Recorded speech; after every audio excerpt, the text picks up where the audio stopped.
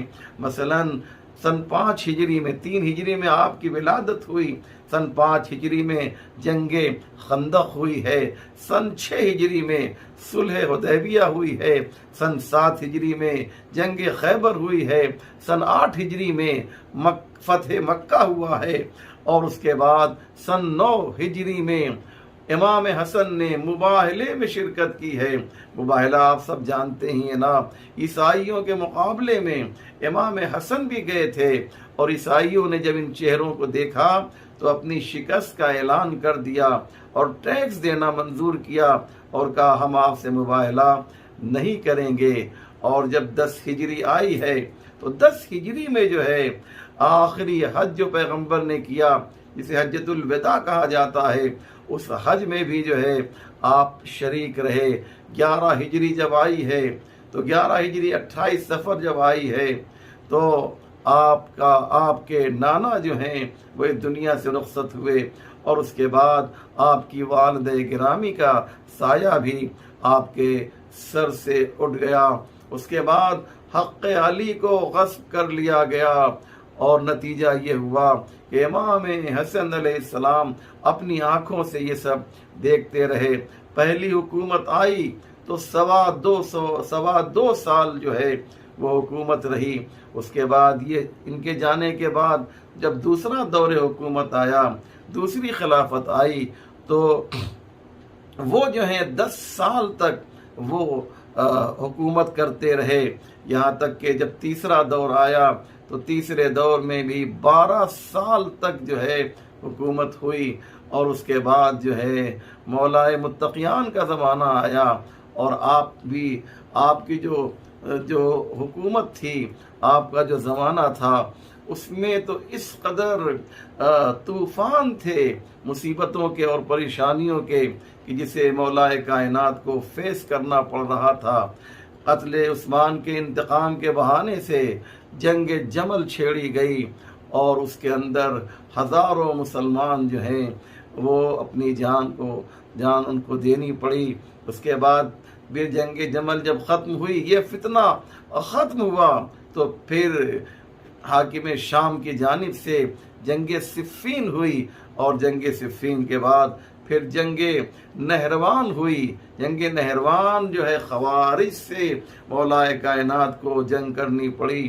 یہ سارے واقعات میں اس لیے بتا رہا ہوں کہ آپ ذرا اندازہ لگائیں کہ امام حسن علیہ السلام کی جو زندگی تھی، وہ زندگی جو ہے کس قدر دشوار تھی، اور اس میں جو ہے جنگ صفین میں کیا ہوا ہم اور آپ سب جانتے ہیں۔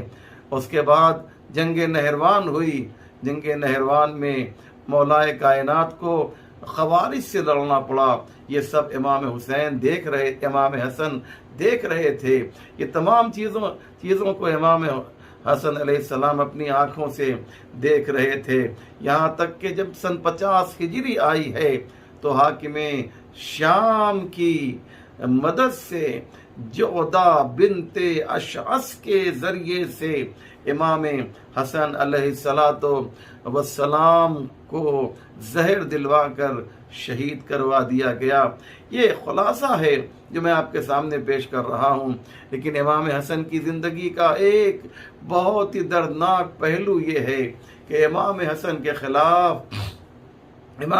کے خلاف جو ہے بنی امیہ کے محدثین، مورخین، صاحبان قلم نے جو ہے وہ ایک سازش کا بازار گرم کیا اور مختلف طریقے سے امام حسن علیہ السلام کی شخصیت کو کم کرنے کی ناکام کوشش کی گئی۔ لیکن جب ہم جانتے ہیں کہ عزت اللہ کے لیے ہے، ولی رسول ہی ولی المومنین، اور رسول کے لیے ہے اور صاحبان ایمان کے لیے ہے، تو یہ بنی امیہ کے جیرہ خار جو ہیں وہ کسی کی عزت کو چھین نہیں سکتے۔ آج بنی امیہ کا نام لینے والا کوئی اگر ہے بھی تو کھل کر بنی امیہ کا نام نہیں لے رہا ہے، لیکن امام حسن علیہ السلام جو ہیں ان کا نام ہر مذہب کے لوگ لے رہے ہیں۔ لہذا عزیزو یاد رکھیے گا، ہر مسلک میں امام حسن کا نام لیا جاتا ہے۔